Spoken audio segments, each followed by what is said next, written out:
I had millions in my bank account, but not a single person who truly saw me. I walked into that diner at dawn, wearing clothes that barely matched, my shoes dusty, my posture bent by the heavy weight of the secret I carried. I set down a battered leather bag on the counter, one of 40 small props in the life I'd constructed, and looked around at the pastel walls and cracked vinyl booths. The smell of freshly brewed coffee, bacon fat, and stale bread wrapped around me like a familiar blanket. I had chosen this place, this anonymity, because here no one asked who I was. Here I could breathe. I had once believed that money could buy everything: loyalty, respect, admiration, love. But in the lonely hours of sleepless nights, I discovered that having everything can leave you with nothing inside your chest.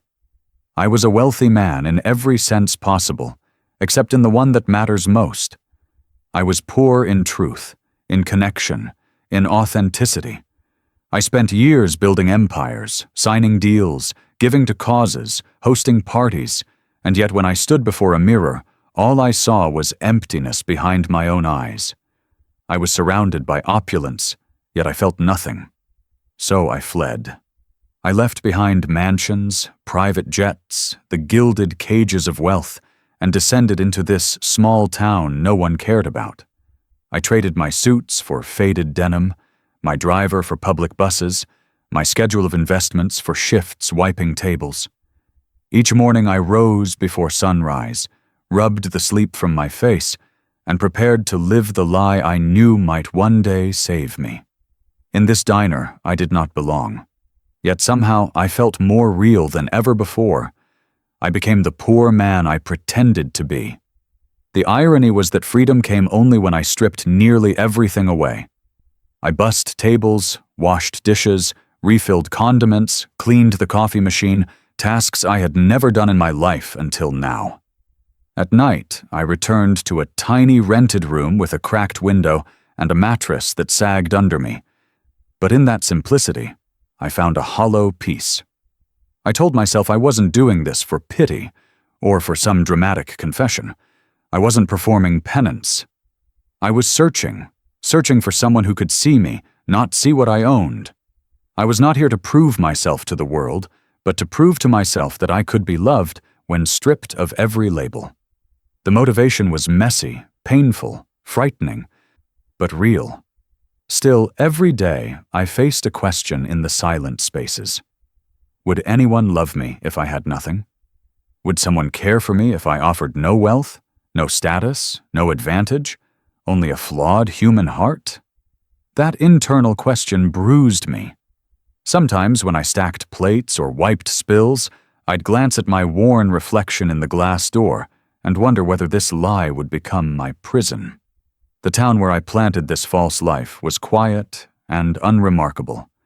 A few shops, old brick sidewalks, a faded sign on the main street that once read, "Welcome to Cedar Valley." Here the nights were hushed, the stars clearer than in any city. The oak trees whispered secrets in the wind. The people were polite but cautious. Strangers asked little and expected less. That was the point. If I could slip into such a place, maybe I could slip out of my past too. On my best days, I almost forgot who I used to be. The weight of wealth outside these walls felt distant, as though I were another man entirely. But every evening, when I returned to my Spartan room, the memories crept back. The name of my company, the numbers flashing in bank accounts, the faces of people who called me friend only when profit existed between us. They haunted me, soft voices in the dark. One Thursday evening, I closed the diner after a long, draining shift. The neon closed sign flickered on.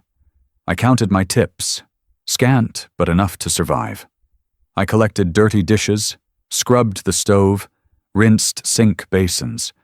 I moved mechanically, worn to a whisper. I paused by the front window, looking outside, the streetlights casting pale halos on wet asphalt. A light drizzle began. I planted a stool by that window and sat, sipping leftover coffee that was cold, bitter, but mine. I watched the rain gather in puddles, the steam rising from cracks in the pavement. I listened to the hum of the lights overhead, to distant cars moving slowly, to the hush of a town settling in for the night. In that moment, in the gray silence, I felt more alive than any boardroom meeting or gala could give me. Yet, underneath that, I felt dread. The lie I lived was fragile. A single slip, a single recognition could shatter everything. Then I saw her. She entered the diner quietly, slipping through the door like a secret. Her hair was dark in the dim light, her eyes cautious, curious. She paused at the threshold, scanning the room. For one heartbeat, the world slipped away. The smell of coffee, the buzz of lights, the cold window, all faded, and I saw only her. It was in that instant that the lie I had crafted, the mask I wore, trembled. Everything I hoped for collided with everything I feared. Would she sense the lie beneath my smile? Would she walk away like all the others when illusions cracked? Or would she stay, even when the truth emerged? That night, when she walked into the diner, my biggest lie began to unravel.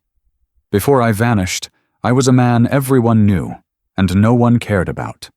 I can still see it clearly when I close my eyes. The shimmering lights of the city, the constant flicker of cameras, the false smiles of strangers who called themselves my friends. My name was printed in magazines, whispered in boardrooms, splashed across headlines. People recognized me in airports, in restaurants, at the theater. I could buy any car, any house, any experience. Yet, in the quiet corners of my life, when the noise stopped for a moment, I was nothing more than a silhouette cast against a wall of glitter. I was a man who could command an empire, but not a single honest moment of connection. Had built a kingdom out of numbers, contracts, and acquisitions. Luxury cars lined my driveway like soldiers waiting for orders.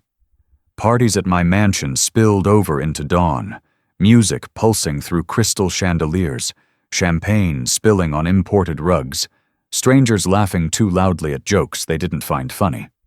I was the centerpiece in a world built to look perfect from the outside and feel hollow from within. Fame and money are magnets, but they draw iron filings of a specific kind. Opportunists, pretenders, seekers of something other than you. When I looked around at my so-called friends, I saw a collection of faces trained in the art of extraction. Extraction of favors, access, wealth, status. Their compliments were scripts, their loyalty conditional. It wasn't just my wealth they wanted, it was the glow of proximity. They wanted to bask in a light they had no part in creating, and in doing so, they dimmed mine. The deepest wound came from the one person I thought was different. She had been with me for years. The fiancé I believed would be my anchor. I had convinced myself she saw me for who I was before I became this public figure. She smiled at me in ways I imagined were private, whispered promises in the dark that felt like truth. But even in my fortress of denial, cracks had begun to show. Her eyes lingered too long on my contacts list. Her laughter at my jokes felt delayed, rehearsed. Her affection had turned into performance. The day the illusion broke, it was almost mundane. I came home early from a meeting, walking into my own house like a stranger. The living room smelled of perfume I didn't wear and cologne I didn't own. I found her on the balcony, a glass of wine in her hand, her phone in the other, speaking to someone she had sworn was just a business contact. I didn't raise my voice, I didn't storm. I stood there, and in that frozen moment I saw not a betrayal, but a revelation.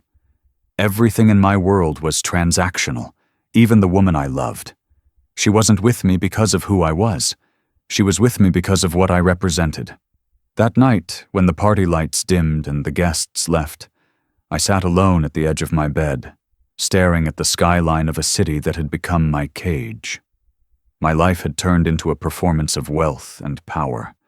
But inside, I was crumbling. I realized love in my world was nothing but a trade. One more contract negotiated in whispers and gifts. I had spent years believing I was building a life of abundance, but what I had built was an elaborate prison of my own making. I don't remember making the decision to disappear as much as I remember the feeling of surrender. It began as a question, then a thought, then a plan. What if I walked away? What if I stripped off the name, the money, the image, and began again where no one knew me? Could I survive? Would I still be me without the armor of wealth? The idea terrified me and thrilled me in equal measure. So I began preparing, in secret. Late at night, after meetings and events, I would sit at my desk and erase pieces of my life. I deleted photos, contacts, and messages. I moved money quietly, closing accounts, shifting ownerships, dissolving the scaffolding of the empire I had built.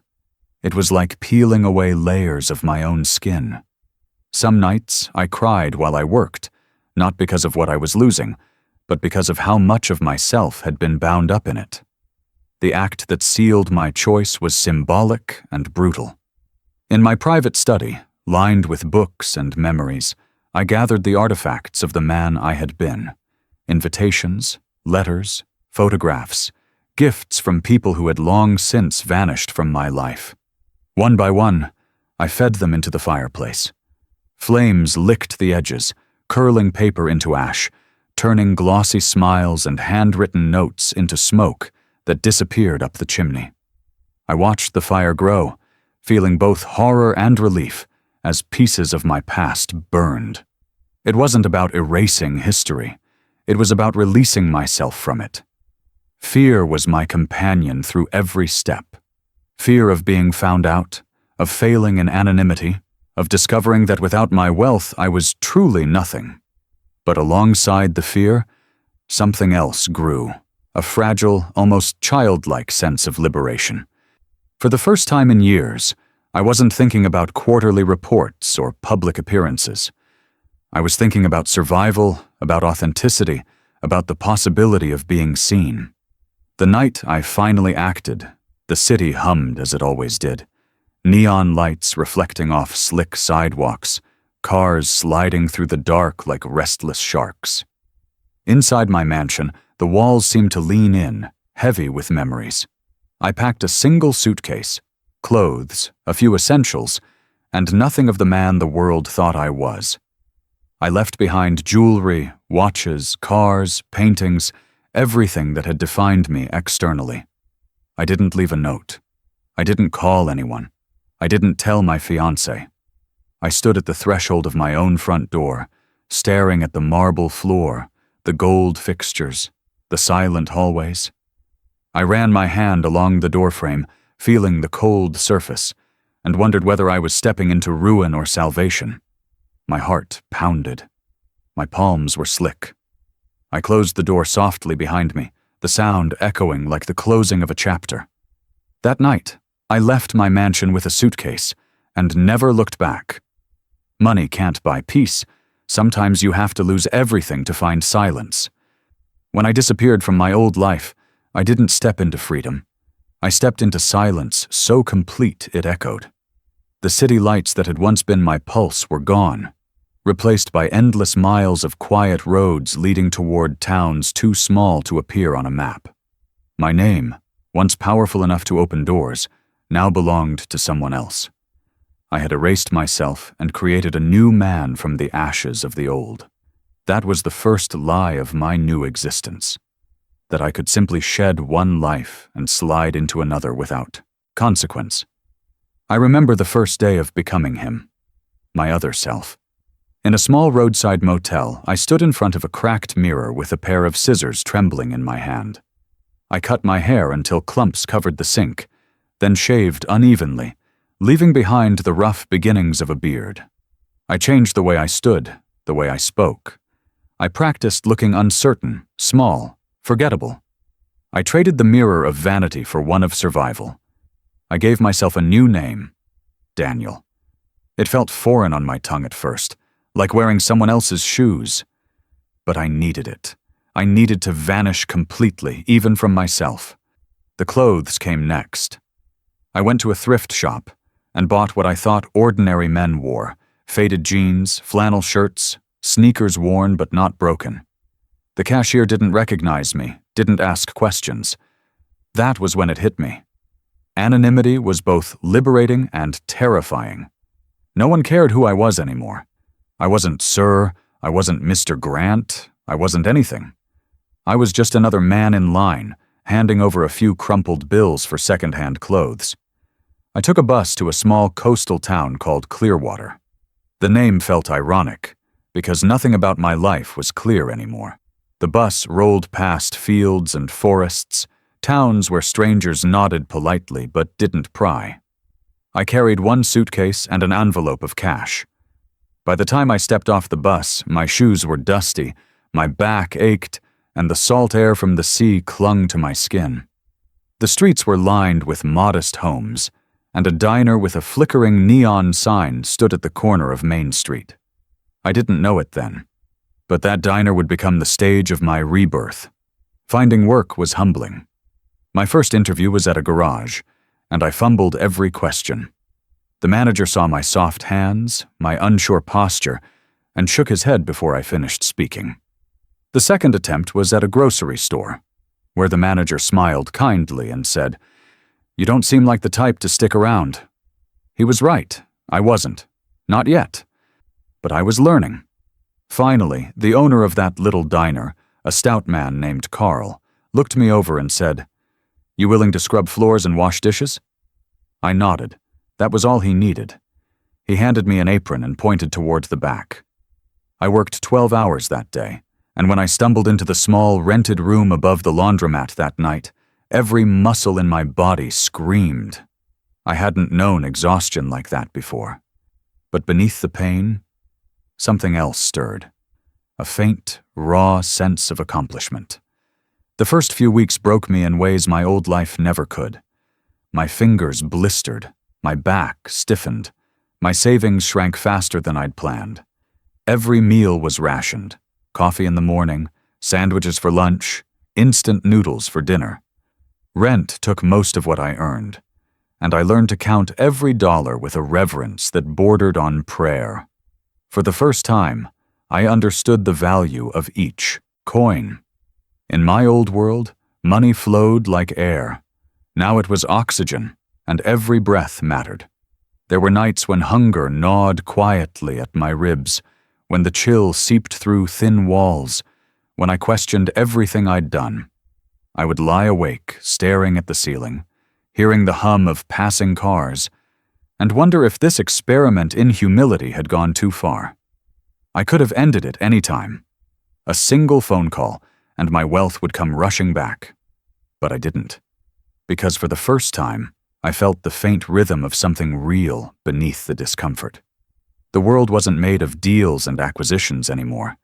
It was made of survival, of small gestures, of effort that no one applauded.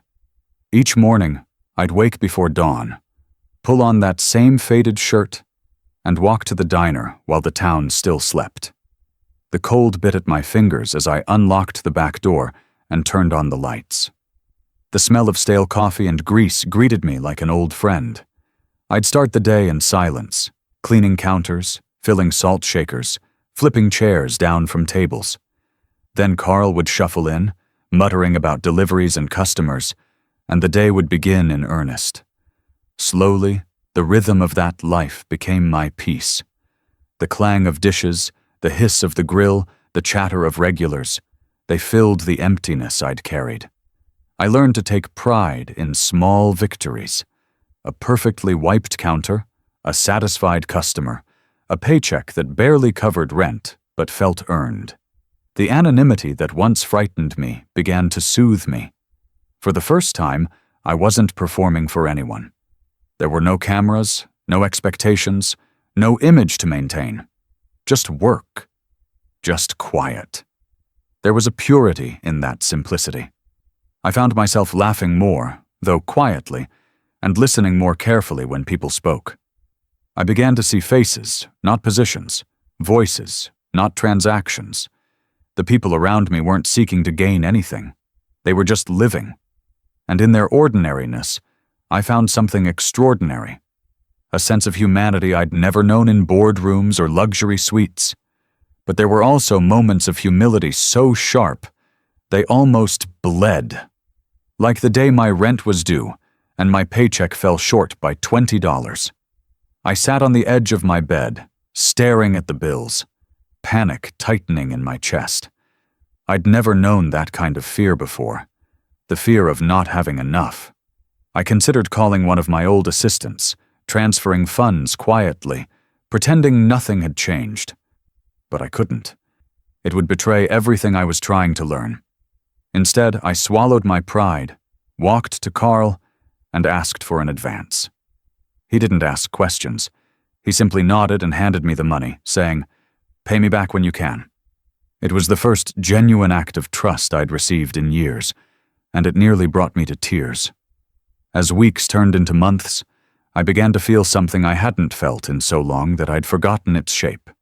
Peace. It wasn't constant or dramatic. It was soft, almost invisible, like the warmth of sunlight on cold mornings. Freedom had crept quietly into my life, disguised as hard work and anonymity. For the first time, I wasn't calculating my next move. I was simply existing.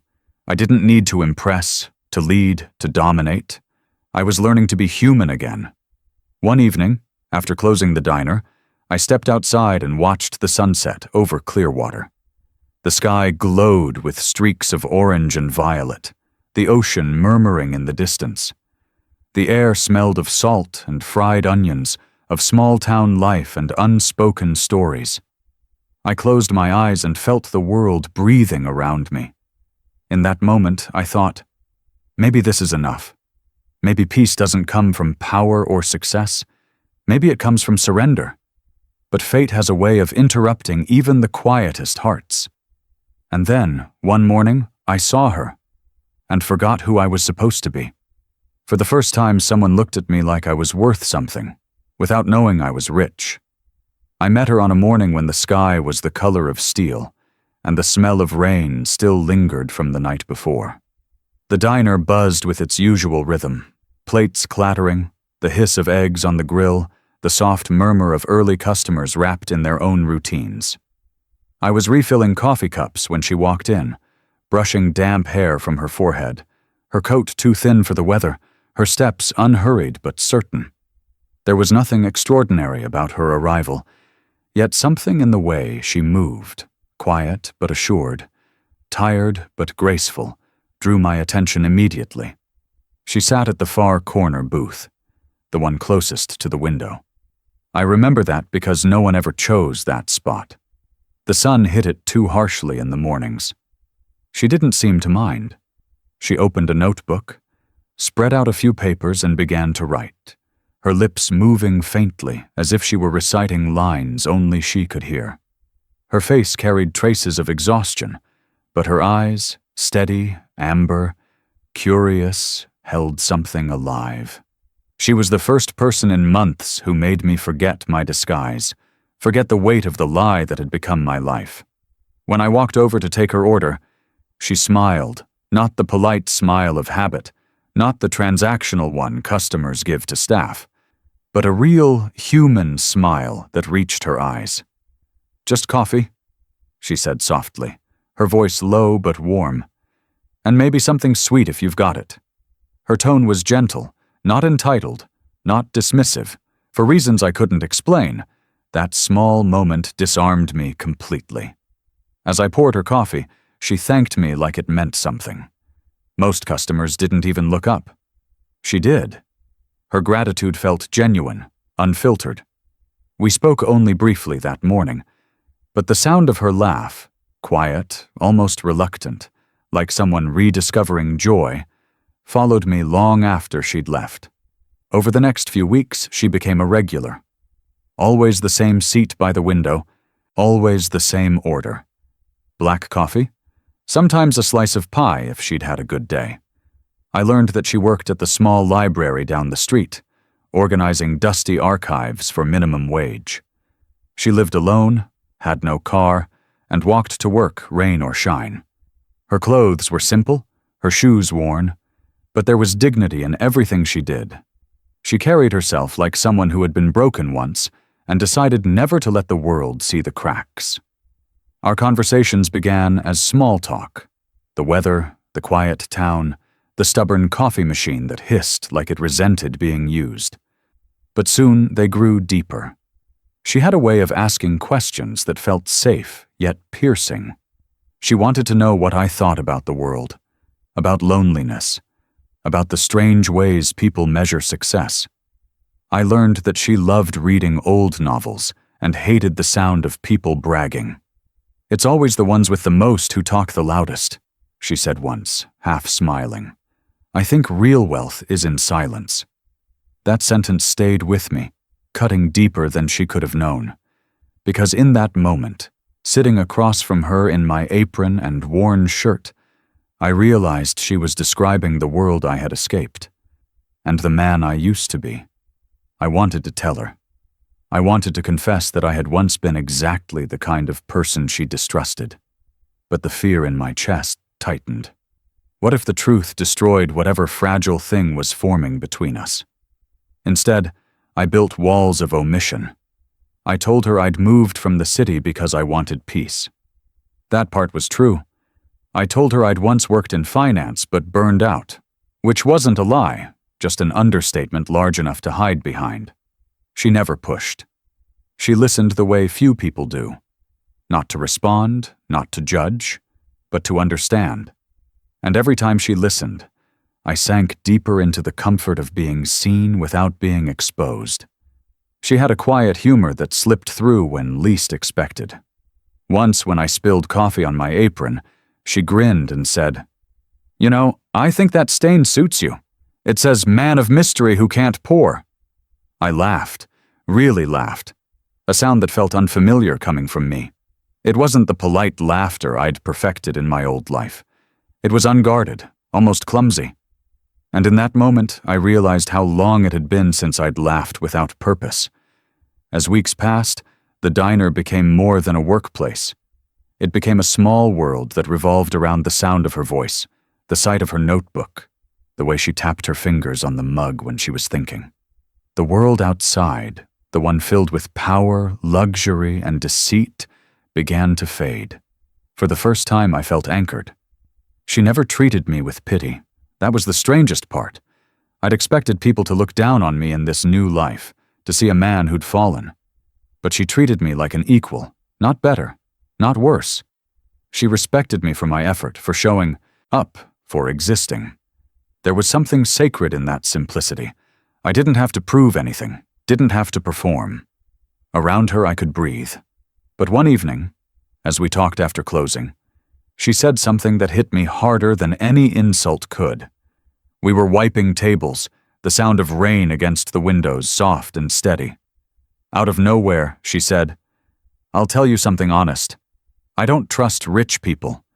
They smile too easily, talk too smoothly, and they never understand what it's like to struggle. They use kindness like it's currency." I froze. The rag in my hand stopped moving. My chest tightened with a familiar ache, that old guilt crawling up my throat. I wanted to tell her she was wrong, that not all rich people were cold, that some were just lost. But I couldn't, because she wasn't wrong, not about who I had been. That night, lying in my narrow bed, her words replayed in my mind until they became unbearable. I imagined telling her the truth, imagined her expression shifting from warmth to disappointment. I could see her eyes hardening, her smile disappearing, her voice turning distant. The thought was unbearable. I had built this fragile connection on silence, and now that silence was both my refuge and my prison. Days turned into weeks, and our bond deepened. She began waiting for me after my shift, walking with me halfway to my apartment. Sometimes we didn't talk at all. We just walked, listening to the hum of the night. I found myself wanting to tell her everything, but fear held my tongue. I convinced myself that this lie, this version of me, was better than losing her altogether. It wasn't love yet, not fully. It was something quieter, more delicate, like the first note of a song that could become symphonic if you dared to keep playing. Her presence had become the part of my day I looked forward to most, and when she smiled, it felt like light breaking through fog. I hadn't realized how much I needed that warmth until she gave it freely. One evening, as we stood outside the diner, the air heavy with the smell of rain, she turned to me and said softly, "You're different from everyone else here. You don't just exist, you observe. You look at people like they mean something." I wanted to tell her the truth then, to admit that I looked at people that way because I'd once forgotten how to, because I'd lived in a world where people were assets, not souls. But I only smiled, forcing myself to keep the secret a little longer. And that's when it hit me. The terrifying realization that if she ever discovered who I really was, everything we had would collapse. That's when I realized, if she ever found out who I really was, she'd hate me. With her, love wasn't a luxury. It was survival. I'd spent most of my life believing love was an ornament, something you could afford only after you had everything else. But with her, it felt like breath itself. Raw, unplanned, essential. She made the hours between dawn and dusk worth enduring, the small town worth calling home, and the lie I lived harder to maintain. What began as quiet companionship began to pulse with something deeper, something fragile that I tried every day not to break. Our lives intertwined without ceremony. She'd stop by the diner after her shift at the library, sometimes bringing old books that needed mending or stories she thought I'd like. I'd brew her coffee the way she liked, strong, no sugar, and we'd talk until the neon sign outside flickered off. Some nights we'd leave together, walking down the narrow streets lined with flickering lamps, our shadows merging and separating as the wind rustled through the trees. There was nothing grand about it. No luxury cars waiting, no five-star dinners, no cameras flashing. It was ordinary. And in that ordinariness, I found a happiness I'd never known. We built our own rituals, small, beautiful ones that belonged only to us. Saturday mornings meant grocery shopping at the corner store, comparing prices and laughing about how expensive bread had become. We'd argue over brands of cereal as if the decision mattered, and somehow it always ended with her tossing both boxes into the cart, saying, "Life's too short to pick just one." On rainy days, we'd cook together in her tiny kitchen, where the counter was too small and the stove too old, but the warmth was enough to fill the entire room. She loved giving handmade gifts. Once, she surprised me with a keychain she'd carved out of wood, simple and uneven, but perfect. I carried it everywhere, though she didn't know it symbolized something far heavier than affection.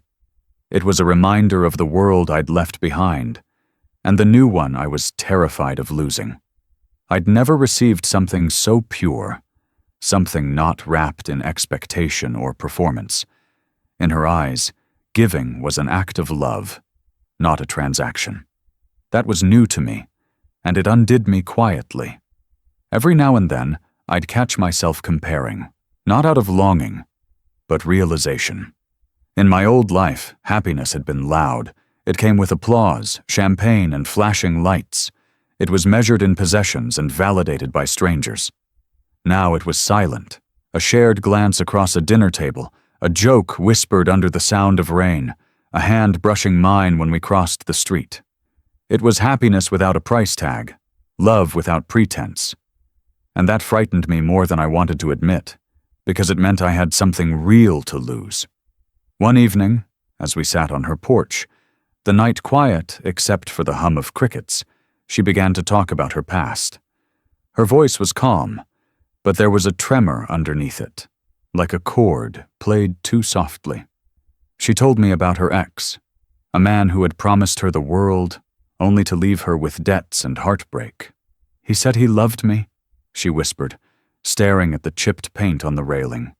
"But I think he just loved control."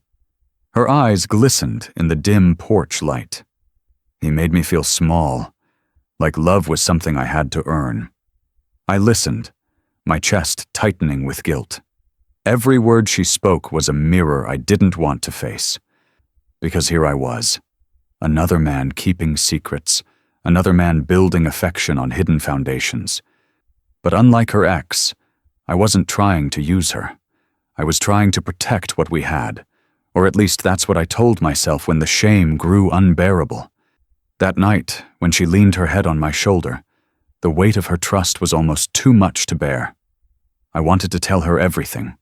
Who I was, what I'd done, why I was there. I wanted to confess that the man she loved wasn't poor, that he'd built skyscrapers and signed contracts worth millions, that he'd abandoned it all just to feel the way he felt in that moment, with her head resting against him. But fear silenced me.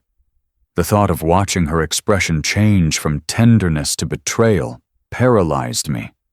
There were moments when the guilt became a living thing, breathing beside me in the dark. I'd wake up in the middle of the night, drenched in sweat, haunted by the truth pressing against my ribs like a blade. Every time I opened my mouth to speak, I saw her smile and couldn't destroy it. It was selfish. But love often is. It's the desperate urge to hold on to something even when you know it's borrowed time. One night, she said something that carved itself into my soul. We were lying on the floor of her apartment, surrounded by half-eaten takeout and open books. Out of nowhere, she turned to me and said, "You know, I'd rather be poor with honesty than rich with lies." The room went still. My throat closed. I forced a smile, but inside the words echoed like thunder.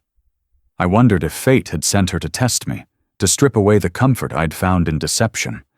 She meant it as a simple truth, but to me, it was a verdict, because I was the lie she hadn't discovered yet. After that, I began noticing every detail that could give me away. The way I spoke, the things I accidentally knew, the traces of sophistication I couldn't fully erase. Once, I quoted a line from an obscure business author without thinking, and she laughed, asking, "What kind of diner cook reads that stuff?" I laughed it off, saying I'd read it years ago in passing, but my pulse raced. Every word, every action became a balancing act. Still, the love between us grew, tender and unspoken. We never used the word love, but it lived in everything we did. In the way she reached for my hand while crossing the street, in the way she'd rest her head on my chest when the world felt too heavy, in the quiet comfort of shared silence. For once, love wasn't about being admired or desired. It was about being known, even if incompletely. And yet, under every shared laugh, every tender touch, the truth waited like a shadow. Patient, inevitable. I could almost feel it watching us, knowing its time would come. The longer I stayed in this borrowed identity, the more fragile it became. Lies, I learned, don't explode all at once. They erode slowly, cracking under the weight of moments that demand honesty. Every time she looked at me with those trusting eyes, I felt the cracks spreading. I told myself I'd reveal everything soon, that she deserved the truth. But each day that passed made it harder. The more she loved me, the higher the cost of honesty became. I began avoiding mirrors again, afraid of seeing both men staring back, the one she knew and the one she never would. My reflection became a stranger I couldn't reconcile. And though I had built this new life to escape emptiness, I now felt a new kind of loneliness, the kind that comes from being loved for the wrong version of yourself. Then, on an ordinary evening, the kind that begins with comfort and ends with chaos, my two worlds collided. The diner was half empty, the hum of conversation low, the smell of grease and coffee hanging in the air. She sat at her usual spot, smiling as I poured her drink. Everything was still, peaceful, until I heard it. A voice from behind me, loud, confident, familiar. My name, my real name, spoken out loud. I froze. The coffee pot trembled in my hand. Then one evening, someone from my past called my name, loud enough for her to hear. No matter how far you run, your past always learns how to walk faster. It happened on a Wednesday. the kind of day that felt too ordinary to hold disaster. The morning rush at the diner had slowed, and sunlight poured lazily through the windows, painting gold across the floor. She was sitting in her usual corner, writing in her notebook, her hair tucked behind one ear, the soft hum of her voice faint as she whispered lines to herself. I remember thinking how peaceful it looked, how fragile and perfect that peace felt, as if the world had decided, for once, to let me breathe. Then the bell above the door rang, and everything I had built began to unravel. He walked in like a ghost dragged from another life. Expensive watch, polished shoes, the confident swagger of a man who'd never worked for a paycheck. I recognized him before he even looked up. An old business associate, someone who had once sat across from me at endless boardroom tables, sealing deals with smiles that never reached his eyes. His name was Colin, and as soon as our gazes met, I knew he recognized me too. For a heartbeat, the world went silent. The clinking of cutlery, the murmur of voices, all of it faded under the weight of that look. My pulse slammed against my throat. He tilted his head, his mouth curling into a smirk that could cut through glass. I tried to look away, to pretend he was mistaken, but the damage was done. Recognition had already passed between us, electric, undeniable. I approached his table slowly, pretending calm I didn't feel. "What can I get you?" I asked, my voice lower than usual, hoping the tremor didn't show. He leaned back, studying me like an artifact. "Daniel?" he said with mock politeness, drawing out the name I had chosen like a joke. "That's what they call you here, isn't it?" His grin widened. "Never thought I'd see you wiping tables." My stomach turned. "You've got the wrong person," I said evenly, but even as the words left my mouth, I knew they were useless. Colin had always been the kind of man who thrived on leverage, on the weakness of others. And right now, I was weak in every way that mattered. When his order was ready, I slid the plate onto his table, hoping he'd eat, leave, and forget. But he didn't touch the food. He just kept watching me with that same sharp amusement, the kind that meant he was planning something. I avoided his eyes, finished my shift, and prayed he'd disappear as quickly as he'd arrived. That night, as I walked home, his voice echoed in my head. I knew he wouldn't let it go. The powerful never forget when one of their own chooses to walk away. It unsettles them. It reminds them that freedom exists, and they hate being reminded. My fears proved right the next evening. The diner had closed, and I was sweeping the floor when I saw his reflection in the window. He'd waited. He always had patience when profit was involved. "Relax," he said when I turned. "I'm not here to ruin your new little act. I just need a favor." The word favor from men like him always meant something poisonous. He stepped closer, lowering his voice. "You've done well keeping this experiment under wraps. The humble working man routine. I could keep your secret, or—" He paused, smiling like a wolf. "You could make it worth my while." I swallowed hard, my throat dry. "How much?" "Not much," he said casually, though his eyes gleamed. "A few $100,000. Pocket change for you. I'll disappear. You'll never hear from me again." I laughed, not because it was funny, but because the old world had followed me all this way, dressed in the same greed. "I don't have that kind of money here," I said. He tilted his head. "But you still have it somewhere. Don't insult me, old friend. I know how you operate. You think changing your name makes you a new man? It doesn't. You're still one of us." Anger flared, but fear burned hotter. He could destroy everything with a single word. One phone call and the mask would shatter. The life I'd built, the peace I'd found, all of it would vanish. "I'll get you what you want," I said finally, hating the way my voice cracked. "Just don't come here again." He smiled, satisfied. "I knew you'd understand." He patted my shoulder like we were still business partners. "I'll be in touch." For the next few days, I lived in quiet panic. I started waking up before dawn, checking shadows outside my window, scanning faces on the street for his. I became distracted at work, my thoughts scattered. The smallest noises made me flinch. She noticed, of course. She always noticed. "You're somewhere else lately," she said one evening, her voice gentle but worried. "You barely talk anymore. Did I do something?" Her concern pierced me. I wanted to tell her everything, to beg her to understand, to promise that the fear had nothing to do with her. But instead I lied. Again. "Just tired," I said. "Work's been rough." She studied me for a moment, eyes searching for the truth I wouldn't give. "You know," she said quietly, "whatever it is, you don't have to carry it alone." Her words should have been comfort. Instead, they felt like punishment, because that's exactly what I was doing, forcing her to love a shadow, a man who didn't exist. Days turned into weeks, and Colin's silence grew unbearable. Every time the phone rang, I expected it to be him.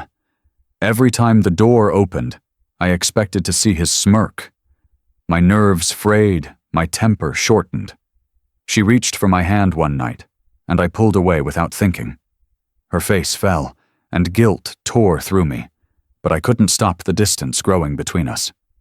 Then, one afternoon, the inevitable happened. I was in the alley behind the diner, on the phone with Colin, my voice low, my tone desperate. "You'll get your money," I said, glancing over my shoulder. "Just give me time. I can't just—" His laugh crackled through the speaker. "You always were good at negotiations, Grant. Don't make me remind the world who you are." My blood went cold. I hadn't heard that name spoken aloud in months. "Keep your voice down," I hissed. "Or what?" he taunted. "You'll threaten me? You've got nothing now. You're a ghost pretending to be human?" I didn't realize she was there until I heard the sound. The faint gasp behind me, sharp as a knife. I turned. She stood at the edge of the alley, eyes wide, her face pale. The hurt in her expression was worse than any anger could have been. The phone slipped from my hand. I opened my mouth, but no words came. "How long?" she asked softly, her voice trembling. "How long have you been lying to me?" "Please," I said, stepping forward. "It's not what you think. I was trying to—" "To what?" Her voice broke, rising with disbelief. "Protect me? From the truth? Or protect yourself from being ordinary?" I tried to explain. About the emptiness, the loneliness, the need to know if love could survive without money. But she shook her head. "You think this is love? Love built on pretending?" Her tears glistened in the dying light. "You told me you hated lies. You told me you understood what it's like to be used. You made me believe you were real." "I am real," I whispered, reaching for her hand, but she stepped back as if my touch burned. In that moment, I saw it, the shift in her eyes. The warmth I had relied on, the trust I had cherished, turned cold. She was looking at me, but she wasn't seeing me anymore. She was seeing the lie. Silence hung heavy between us, thicker than any words could bridge. The streetlights flickered on, one by one, their glow painting her face in pale gold. She looked at me like a stranger standing in the wreckage of something sacred. Then she turned, her footsteps echoing softly against the pavement. She looked at me like a stranger, and walked away without a word. The truth doesn't just set you free, it burns everything you love first. The air in that narrow alley had gone still after she walked away, leaving me frozen among the echoes of her voice. I could still hear the disbelief, the tremor of betrayal that broke with each word she'd spoken.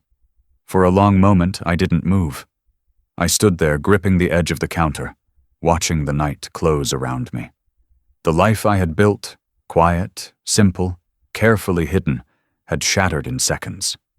When I finally walked back inside the diner, everything looked different. The same walls, the same flickering lights, the same smell of coffee and grease, but now they felt foreign. I wiped my hands on my apron, though there was nothing left to clean. I had become the mess. The lie that had once been my shelter was now a storm, raging in full force. The next day, I didn't see her at her usual booth. The seat by the window sat empty, her notebook gone. Her absence was louder than any argument could have been. Every time the door opened, my heart leapt, expecting her to walk in, to glare, to speak, to give me one last chance to make her understand. But she didn't come. When she finally appeared 3 days later, the air in the diner shifted. She didn't come for coffee. She came for closure. I froze behind the counter as she walked in, her steps slow, her expression unreadable. The other customers faded from my awareness. All I saw was her, the person who had made me believe I could start over. "Can we talk?" I asked quietly, my voice almost breaking. She didn't answer immediately. Her jaw tightened as she crossed her arms. "Talk?" she repeated, her tone brittle. "Now you want to talk?" I motioned toward a booth at the back.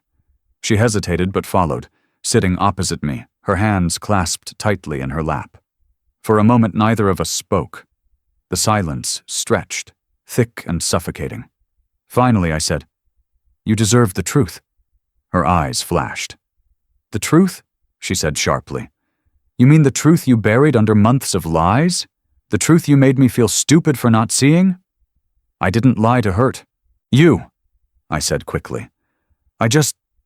I needed to know if someone could love me for who I am, not for what I own." She laughed then, a sound so hollow it cut deeper than shouting. "You think that makes it better? You turned our relationship into an experiment? I wasn't your partner. I was your test subject." Her words hit like a slap. I reached across the table, desperate to close the distance, but she pulled back. "Please," I said, my voice cracking. I was lost. I didn't know who I was anymore. Everything in my old life was fake. People, love, even my reflection. You were the only real thing I found, and I didn't know how to hold on without breaking it. Her expression softened for a second, but the hurt returned almost immediately. "You don't get to make yourself the victim," she said quietly. "You had a choice every single day to tell me the truth, and you didn't. You watched me fall for someone who didn't exist." I opened my mouth, but she kept going, her voice trembling but steady. "Do you have any idea what it feels like to trust someone completely, to finally believe that you've found something honest, and then learn it was all built on a lie? You took away my choice, Daniel, or whatever your name really is.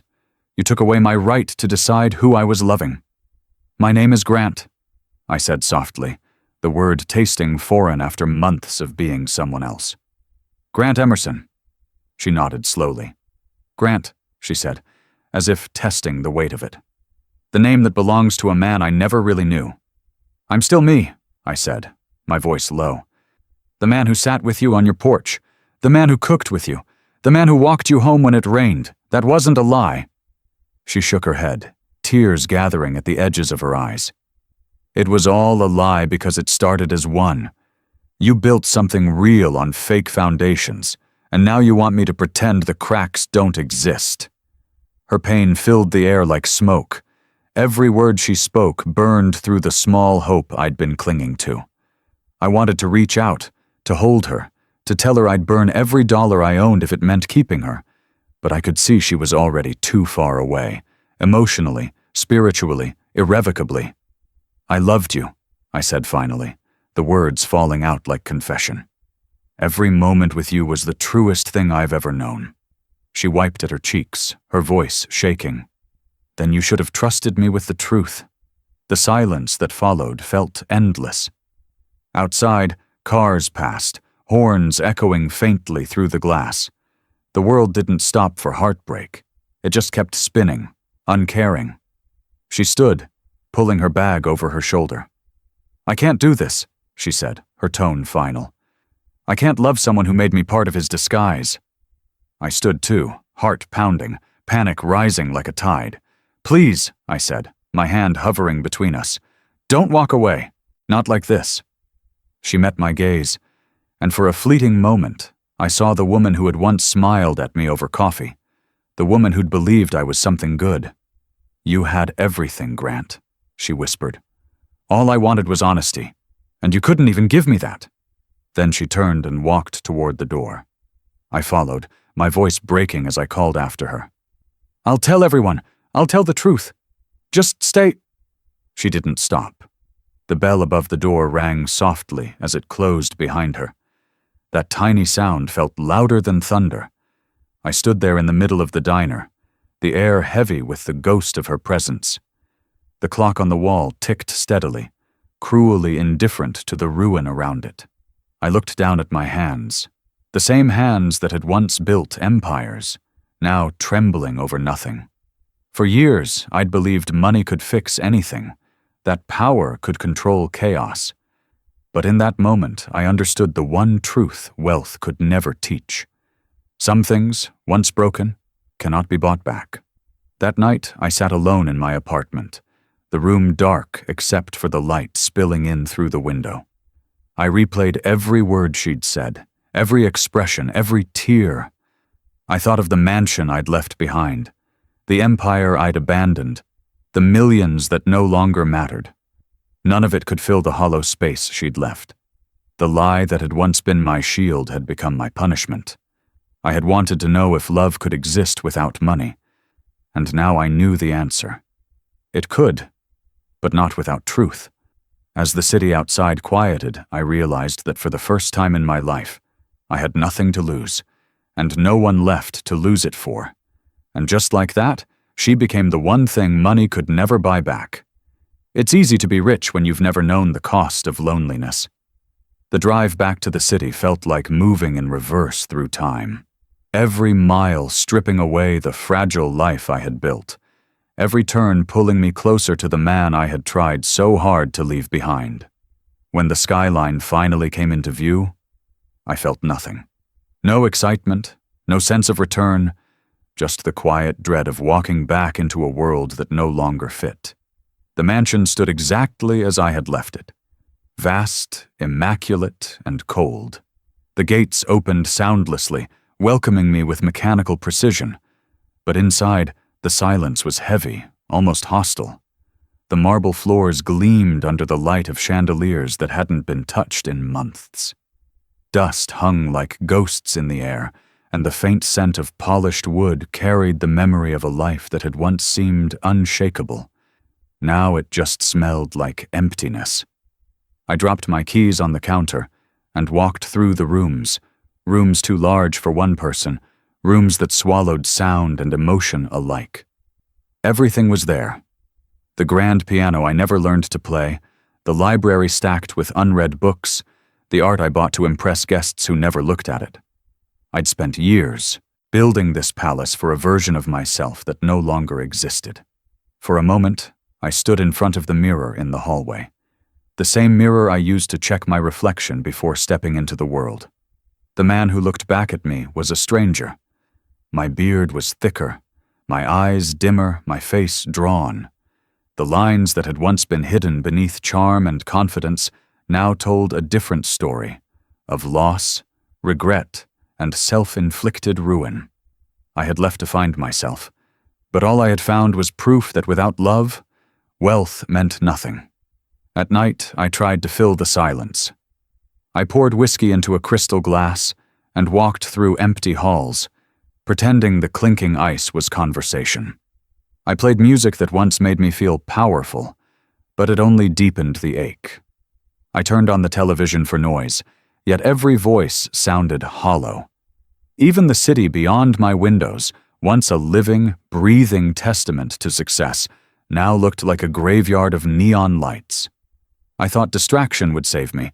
I tried throwing myself back into work, reopening old projects, calling former associates. They were surprised to hear from me, cautious at first, then eager. It didn't take long for them to return to their old patterns, shallow flattery, forced laughter, probing questions about my sabbatical. I entertained them out of habit, but every word tasted like ash. Dinners turned into formalities, conversations into rehearsals. The world I had once ruled over felt smaller now, its people predictable, its pleasures weightless. I watched them talk about profit margins and vacations, their eyes glinting under expensive lights, and all I could think of was her. Sitting in that diner, her fingers wrapped around a chipped mug, her smile brighter than anything money could buy. She haunted me in ways I didn't know a person could. Her laughter echoed in my head at the worst times, during meetings, in elevators, in the middle of the night. I saw her reflection in strangers, her handwriting in old notes, her voice in dreams that ended too soon. The emptiness she left behind was unbearable, because it wasn't quiet. It was loud with everything I wished I'd said. I started avoiding my bedroom because it reminded me of the nights I had lain awake thinking about her. Not in longing, but in guilt. The sheets felt cold, the pillows foreign. I slept on the couch, as if the discomfort could somehow punish me enough to make things right. I kept the wooden keychain she had made for me on the coffee table, its edges worn smooth from my thumb tracing it over and over again. It was the only thing in the house that still felt alive. As weeks turned into months, I realized that the world had moved on without me. The company ran fine under new management. My name had faded from the headlines, and people who once pretended to care barely remembered I existed. Fame, I learned, is a fragile currency. It burns bright, then vanishes without warning. I had become invisible again, not because I hid this time, but because I no longer mattered. In that invisibility, I found strange clarity. I began to see what my life had truly been. Not a success story, but a performance staged for an audience that didn't care. Every possession, every achievement had been a prop. And love, the one thing I thought I could never buy, had slipped through my fingers precisely because I tried to earn it like a transaction. I'd once pitied people who lived small lives, who worked simple jobs, who found joy in little things. Now I envied them. They were rich in ways I had never been. Sometimes I'd drive aimlessly at night, through neighborhoods far from the city's glow, searching for something I couldn't name. The radio would play soft songs that hurt more than silence. I'd imagine walking into that diner again, seeing her at her usual spot, hearing her voice say my name, the name she once loved before she knew what it meant. But every fantasy ended the same way, with me realizing she was gone because I had made her leave. Then, one morning in early winter, it happened. I was sitting in my office, half asleep over untouched paperwork, when my housekeeper entered carrying an envelope. "This came for you," she said. "No return address." The handwriting stopped my heart. I knew it instantly. The delicate slant of the letters, the small loops. It was hers. My hands trembled as I took the envelope. I sat there staring at it for what felt like hours, afraid to open it, afraid of what it might say, or what it might not. When I finally tore it open, a single sheet of paper slipped out. There was no apology, no explanation, no anger. Just one line written in that familiar hand, simple and devastating. "If you ever meant it, prove it." The words hit harder than any accusation. They weren't a question. They were a challenge. For the first time in months, my pulse quickened, not from fear, but from purpose. The fog that had consumed me began to lift. I read the line again and again until it carved itself into my mind. "If you ever meant it, prove it." She hadn't closed the door entirely. There was a crack, small, uncertain, but real. Hope flickered where despair had lived. I didn't know what she wanted me to prove or how, but I knew one thing with absolute clarity. Running away from the truth had cost me everything. The only way forward was through honesty, through humility, through the kind of love that couldn't be bought or hidden behind false names. I folded the letter carefully and held it against my chest, feeling its weight. Light, yet immeasurable. It had only one line. "If you ever meant it, prove it." Sometimes love demands you to earn what you once took for granted. When I read her letter, it felt like a pulse returning to a heart I thought had stopped beating. Those 6 words, "If you ever meant it, prove it," carried the weight of everything I had lost and everything I still hoped to regain. I read them over and over, hearing her voice between the lines, feeling the challenge buried in the simplicity. For months, I had drowned in the silence she left behind. Now, for the first time, I could see a shore on the horizon. That night, I made my decision. I wasn't leaving to hide this time. I was leaving to fight. I packed light, leaving behind the mansion, the suits, the cars. Wealth had always been my armor, but now it felt like a burden. I didn't need it where I was going.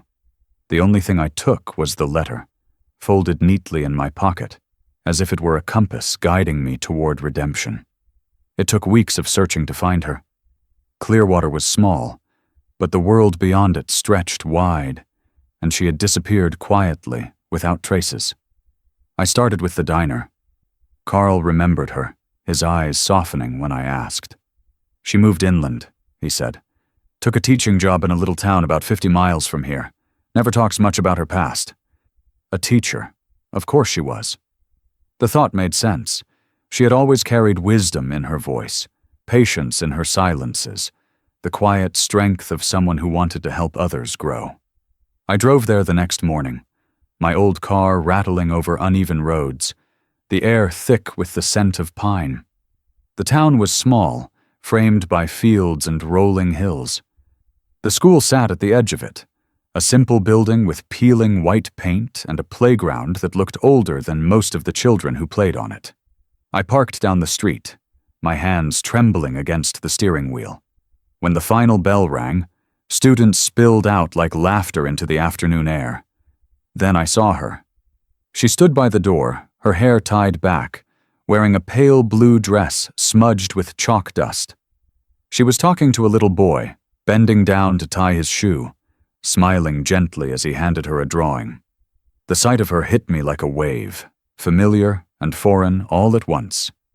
She looked different, older somehow, not in years but in calmness. She carried herself with quiet certainty, the kind that only pain can teach. I waited until the last of the children had gone before stepping closer. When she looked up and saw me, her smile faltered. The silence between us stretched, filled with everything that had been left unsaid. "Grant," she said finally, her voice careful, like she was testing the name again. I swallowed hard. "You wrote me a letter." Her eyes narrowed slightly. "I didn't think you'd actually come. I didn't think I'd be able to stay away." For a moment, she didn't move. The wind tugged at the loose strands of her hair, and her fingers tightened around the stack of papers she held. "Why are you here?"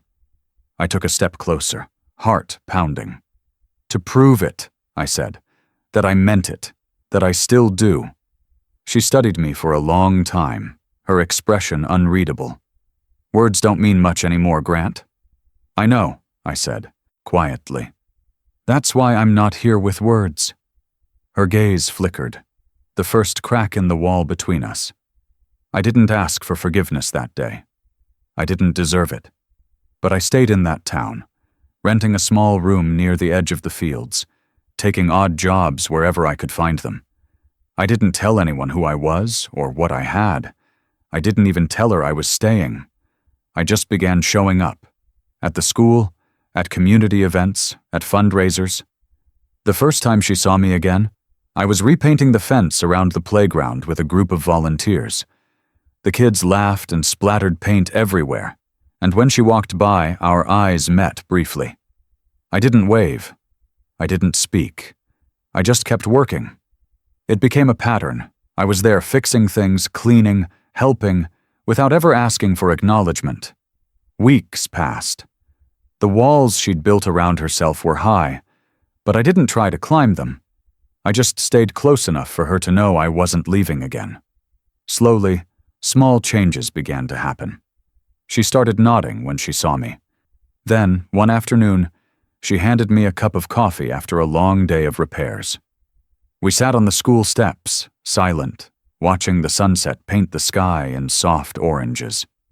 "Why are you really doing this?" she asked finally, her voice low.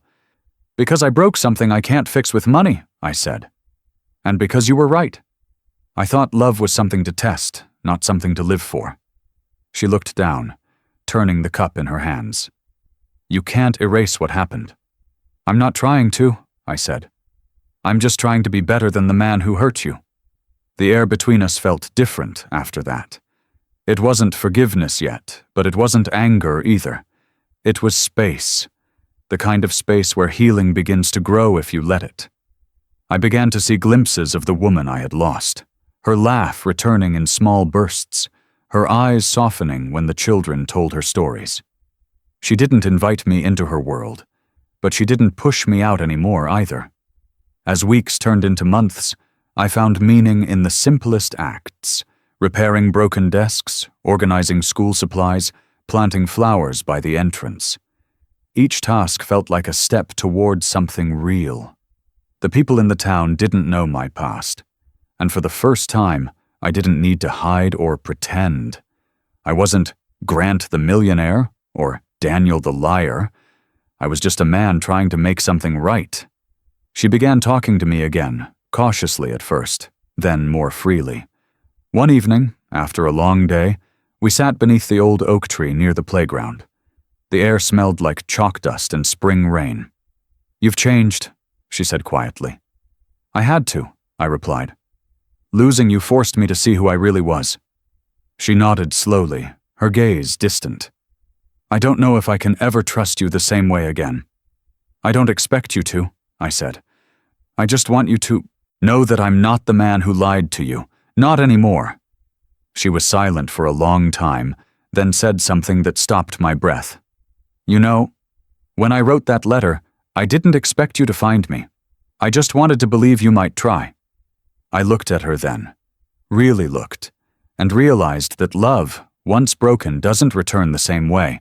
It comes back quieter, slower, but stronger, because it knows what it survived. As days passed, we began spending time together again. Not as lovers, not yet, but as two people learning each other all over. I helped her with her lessons, carrying boxes of books, fixing classroom shelves. Sometimes she'd smile when she thought I wasn't looking, and those moments felt like small miracles. The night everything changed, the town held a fundraiser for the school. I donated anonymously, quietly covering the rest of the amount they needed to rebuild the roof. When she found out later, she confronted me, half angry, half moved. "You're still doing it," she said.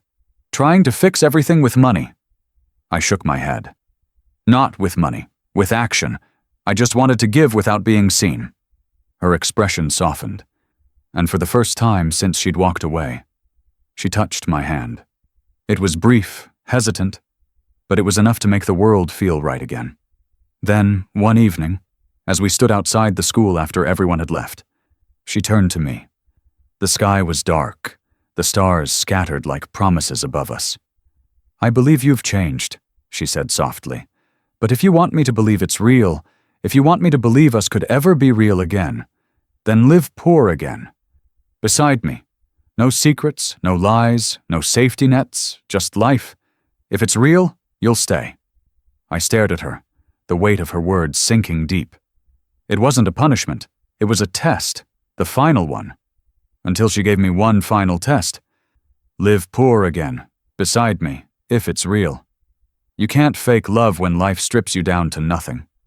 I didn't hesitate when she gave me the challenge. Maybe I should have. Maybe a wiser man would have weighed what it meant. To surrender comfort again, to step back into the uncertainty I'd already escaped once. But I wasn't chasing safety anymore. I was chasing truth. And when she said, "Live poor again, beside me, if it's real," I knew that was the only way to prove everything I'd claimed to be.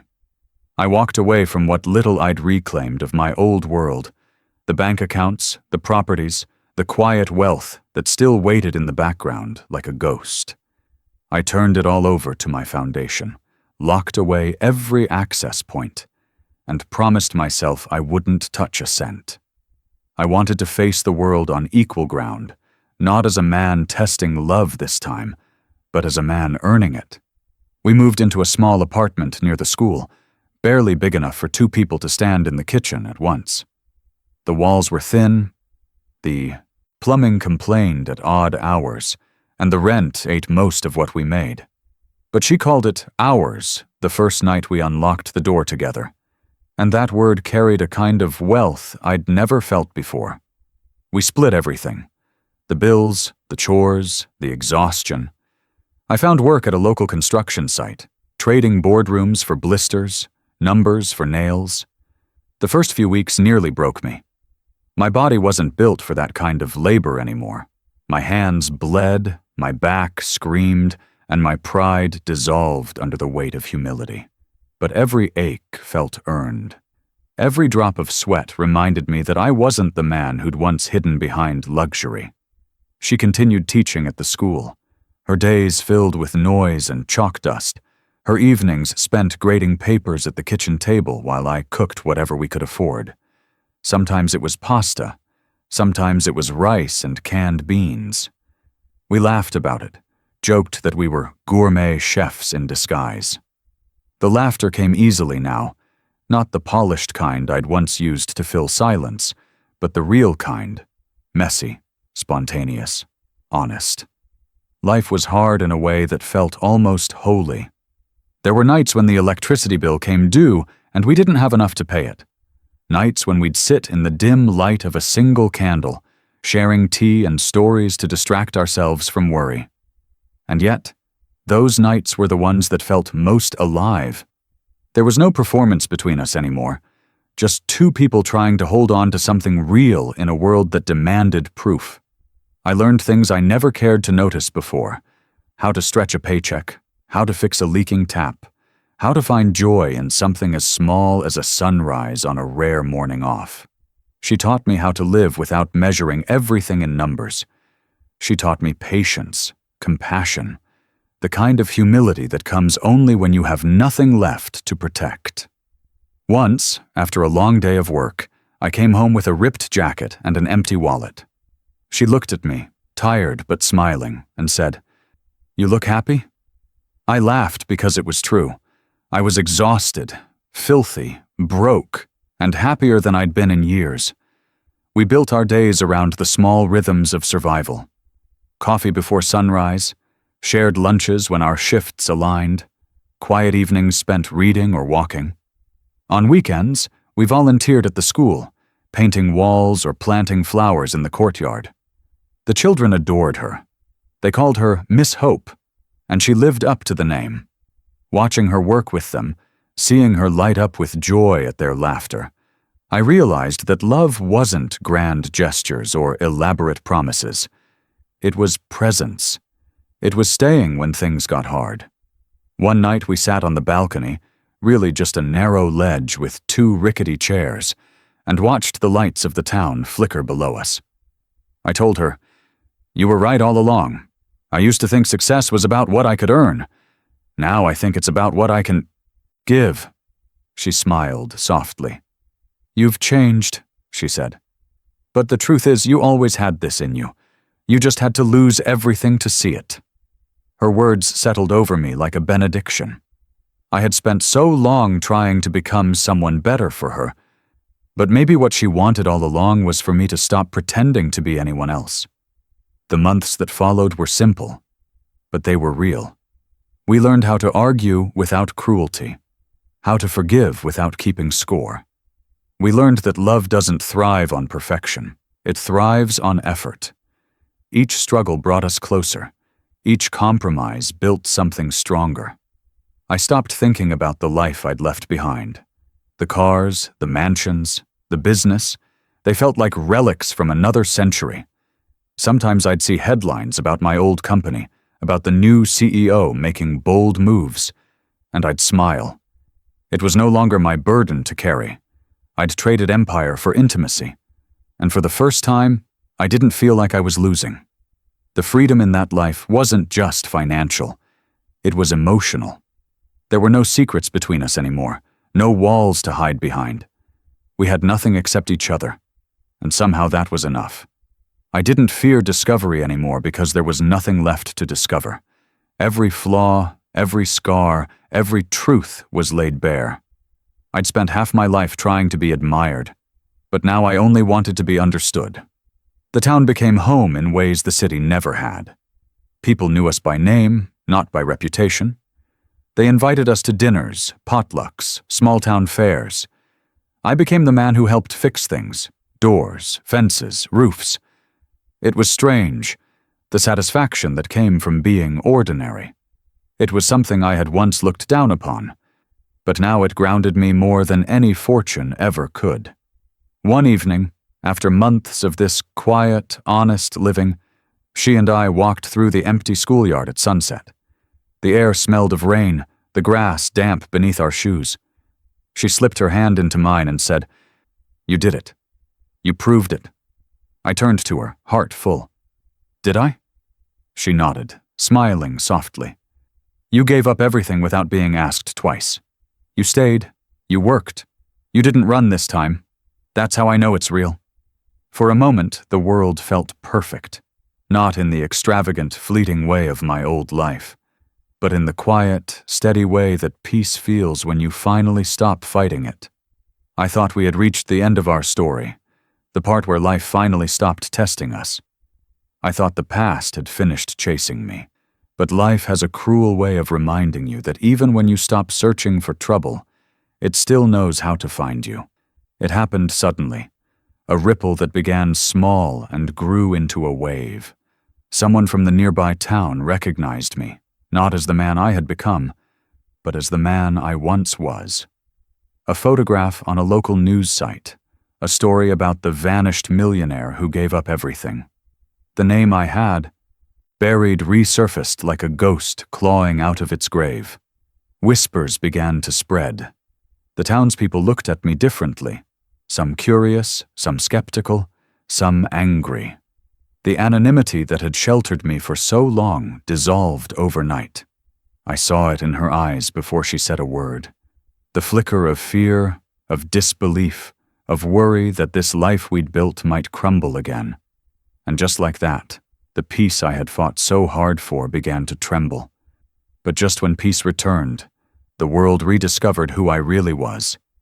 The truth didn't destroy us this time. It tested what we'd built. The morning the story broke, the world I had carefully rebuilt cracked open again. Only this time, I didn't run. I woke to the sound of my phone buzzing endlessly, messages flooding in faster than I could silence them. Headlines blared across every screen. Vanished millionaire found living as a working-class man.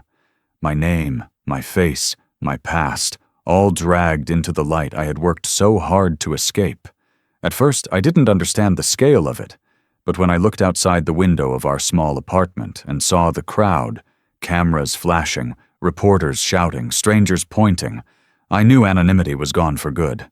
The quiet street where children played and neighbors greeted each other now looked like a stage under siege. Microphones bobbed in the air as voices called out my name. The one I had buried, the one that had become a curse. She stood beside me, frozen in the doorway, her expression a mixture of fear and disbelief. I could see the betrayal in her eyes again, the same ghost that had haunted us once before. "Grant," she whispered, "what did you do?" I turned to her slowly, holding her gaze. "I didn't do anything this time," I said quietly. "The truth just caught up." She didn't respond. The reporters outside began to shout louder, their questions cutting through the thin walls. "Why did you fake your life? Were you testing people again? Are you in trouble? Is this a publicity stunt?" The noise was relentless. I could see panic building in her face. The life we had built in quiet, honest struggle was being dragged into a storm we never asked for. I reached for her hand, but she pulled away. "I can't do this again," she said, voice trembling. "I can't be a part of another lie." "It's not a lie," I said quickly. "Not anymore. I didn't bring this back. It just found me." Her silence cut deeper than any accusation. By evening, the chaos had grown. News vans lined the street, neighbors whispered behind curtains, and the air buzzed with curiosity. I gave no statements, answered no questions. I stayed inside, hoping it would pass. But it didn't. Fame, even unwanted, feeds on silence. She paced the living room, restless and uncertain. "They'll twist everything," she said bitterly. "They'll make it sound like you did this for attention." "Then let them," I replied. "The truth is what it is. I can't hide it anymore. Her eyes met mine, searching, questioning. And what about us? She asked softly. Where does this leave me? I took a breath, steadying my voice. That's up to you. But I won't hide again. Not from the world, and not from you. For the first time since we'd met, I didn't feel fear in admitting who I was. I was tired of running, tired of pretending. Whatever came next, I wanted to face it honestly, with or without forgiveness. The next few days blurred into chaos. Articles appeared everywhere. Some condemning me as a manipulator, others painting me as a man seeking redemption. Reporters camped outside the school where she worked, asking her questions she refused to answer. I saw the exhaustion in her every movement, the way her shoulders slumped, the way her smile faded. Guilt gnawed at me, but I stayed silent, letting her decide whether I was worth the fight this time. Then, something unexpected happened. The story shifted. A journalist from a respected publication reached out, not for scandal, but for understanding. She wanted to hear why I had done it, what I had learned. Against every instinct, I agreed. For the first time, I told the truth, publicly. I spoke about the emptiness of success, the loneliness of wealth, the search for something real in a world that measures worth by numbers. I spoke about my mistakes, my lies, my failures. I spoke about her, the woman who had seen me as a man before she ever saw me as a millionaire. I didn't name her, but every word I said was a tribute to what she'd taught me. When the interview aired, something in the world shifted again. People didn't mock me this time. They listened. They saw not a man playing a game, but a man who had broken himself to learn humility. The noise began to fade. The crowds thinned. The cameras turned elsewhere. And in the quiet that followed, I found her again. She came home late that evening, tired and distant. I was sitting at the table, the last light of sunset spilling across the room. She stood in the doorway, watching me. I saw the interview, she said finally. I nodded. I didn't expect you to. I did, she continued softly. And for the first time, I didn't hear a performance. I heard you. Her words hit me harder than any headline. She walked over, sitting across from me. For a long time, neither of us spoke. Then she said, You changed, and this time you didn't change for me. You changed for yourself. I met her eyes, steady and sure. Maybe for both, I said.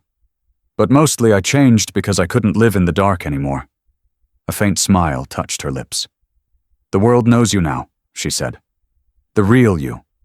What happens next? I took a slow breath, feeling the weight of the moment. What happens next? I said, reaching into my pocket. Depends on this. I pulled out a small box, not extravagant, not shining with diamonds, but simple, handcrafted, something I had saved for quietly over months of working ordinary jobs. She stared at it, her eyes widening. Grant, she began, but I stopped her. I'm not proposing as the man I was, I said, my voice trembling slightly. Not as the man who lied, or the man who ran. I'm proposing as the man who finally learned what love means. I don't have mansions anymore, or cars, or titles, but I have something I never had before. Honesty. She looked at me, silent, her eyes filling with tears. I opened the box. Inside sat a simple ring. Nothing flashy, just a thin silver band. You fell for a lie, I said softly, but you stayed for the truth. And I promise you, this is the only version of me that will ever exist again. Her tears spilled then, slow and quiet. She reached across the table, her fingers brushing mine, her voice barely above a whisper. You're still the man who broke my heart, she said, but you're also the man who put it back together, piece by piece. The world outside didn't matter anymore. The cameras, the questions, the headlines, they could all fade into silence. The only truth left was the one between us. I slid the ring onto her finger, my hands trembling. She stared at it for a moment, then at me, her smile breaking through the remnants of fear and doubt. The air seemed to still, the quiet stretching between us, filled with everything we'd survived. And then she whispered the word that turned all the pain into peace. Why lost millions chasing love, but found a life worth more than every dollar combined? Years have passed since the world stopped caring about the man who vanished, and I've stopped caring about the world that once defined me. The noise, the headlines, the curiosity, it all faded, replaced by a life so quiet it feels sacred. I live now in a small cottage by the sea with the woman who once taught me what honesty costs and what it's truly worth. The mornings are slow here. We wake to the sound of waves, the light creeping gently across the room, the air smelling faintly of salt and coffee. There's no staff, no schedules, no cameras, just her laughter in the kitchen and the hum of a world finally at peace. Our lives are simple. Maybe too simple for the man I once was to understand. We grow vegetables in a tiny garden out back. I mend things around the house. The fence, the roof, the leaky faucet that refuses to stay fixed. She teaches at a small community school nearby, where the children adore her, where her name is spoken with love instead of rumor. Sometimes, when I walk to meet her after class, the kids run up to tell me what they've learned that day, and I feel something deeper than pride. It's gratitude. Quiet, humbling gratitude that life gave me another chance. I still have money. That part of my past didn't disappear, though it feels like it belongs to someone else. But I've learned that wealth is a tool, not an identity. I keep most of it tucked away, invisible. Every month, anonymous donations find their way to people and places that need it. Scholarships for students, repairs for homes destroyed in storms, hospital bills paid without signatures or thanks. The world doesn't need to know it's me. It's better that way. I don't need recognition anymore. I just need the quiet satisfaction of knowing I'm finally using what once destroyed me to build something that matters. Sometimes she teases me about it. "You're still hiding," she says with that same soft smile. "Only now you're hiding your generosity instead of your guilt." Maybe she's right, but it's a kind of hiding I can live with. Because this time, I'm not pretending to be poor. I'm simply trying to stay humble. Every so often, people from my old world reach out. Invitations to events, requests for interviews, offers to tell my story in ways that might inspire others, or sell their magazines. I always decline. The story they want isn't mine anymore. My story doesn't belong in headlines. It belongs in the quiet spaces between two people who've survived each other's truth. Looking back, I can trace every turn, every mistake, every heartbreak like a map leading me here. The boy who believed success could shield him from loneliness. The man who tested love with lies. The wanderer who tried to disappear. The laborer who found meaning in exhaustion. They're all part of me. But I've learned something I never could have grasped back when I measured my worth in dollars and deals. I was never poor. I was just empty. And emptiness, no matter how much you try to fill it with gold, will always echo until you pour love into it. Now, when I sit beside her at night, listening to the sea whisper against the shore, I realize that love didn't save me by making me complete. It saved me by teaching me how to be human. We don't talk much about the past anymore. Sometimes it sneaks into our conversations, a story here, a laugh there. But it's no longer painful. It's like looking at old scars that don't hurt when you touch them. I've told her everything now, every detail of the man I once was and the things I once did to keep from being seen. And she listens, not to judge, but to understand. That, I've learned, is love in its purest form. Not the desire to fix, but the willingness to witness. On weekends, we walk along the beach collecting shells, and sometimes she'll stop and ask, "Do you ever miss it?" "The money?" I'll ask, pretending not to understand. She'll smile. "The life, the noise, the people calling you sir?" And I'll shake my head. "I don't miss being important," I tell her, I just wish I'd learned sooner how unimportant that was." She always laughs at that, but she knows I mean it. The town we live in is small enough that people don't care about your name as long as you show up. They know me as the man who helps fix things. Fences, roofs, sometimes hearts, if I'm lucky. There's a beauty in being known for what you do rather than what you own. The simplicity of that truth is what keeps me grounded.